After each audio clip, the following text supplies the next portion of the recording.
Bienvenue sur Noir Célèbre, le podcast qui met en lumière les grandes figures de l'histoire et de la littérature noire. Aujourd'hui, nous explorons la pensée et la puissance poétique d'un monument de la littérature francophone, Aimé Césaire. Son œuvre la plus célèbre, Cahiers d'un retour au pays natal, est un cri de révolte et d'affirmation. Nous allons analyser un extrait marquant et comprendre son impact. Extrait de Cahiers d'un retour au pays natal.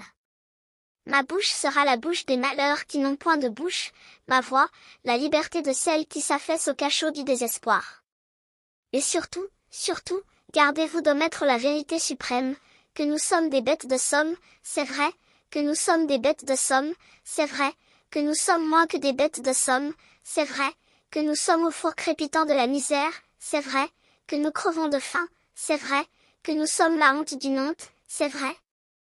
Mais ce n'est pas vrai que nous acceptions cette honte. Et je me dis Bordeaux et Nantes et Liverpool et New York et San Francisco, non. Je ne me sens pas de me taire, je ne me sens pas d'accepter cette louange hypocrite.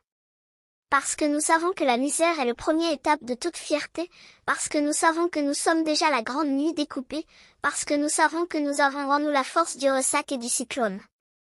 J'habite une blessure sacrée, j'habite des ancêtres imaginaires, j'habite un vouloir obscur, j'habite un non-silence, j'habite une soif irrémédiable, j'habite un voyage de 1000 ans.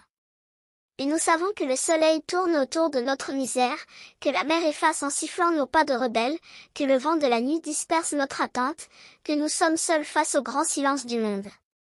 Et nous disons non. Ce passage est un moment de bascule dans le cahier d'un retour au pays natal. Une parole engagée, Césaire donne une voix aux opprimés.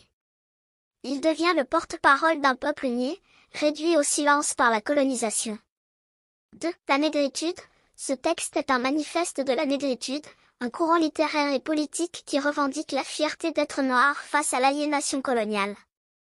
3. Un cri de refus.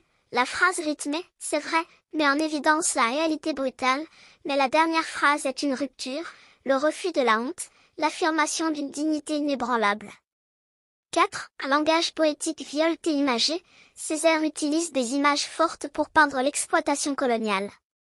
Le lecteur est pris à la gorge, contraint d'affronter cette réalité crue. Pourquoi est-ce encore pertinent aujourd'hui? Ce texte résonne encore dans les luttes actuelles contre les discriminations et pour la reconnaissance des identités culturelles africaines et afrodescendantes.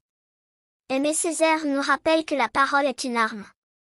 Son œuvre transcende le temps et continue d'inspirer les artistes, militants et penseurs du monde entier. Si vous avez aimé cet épisode,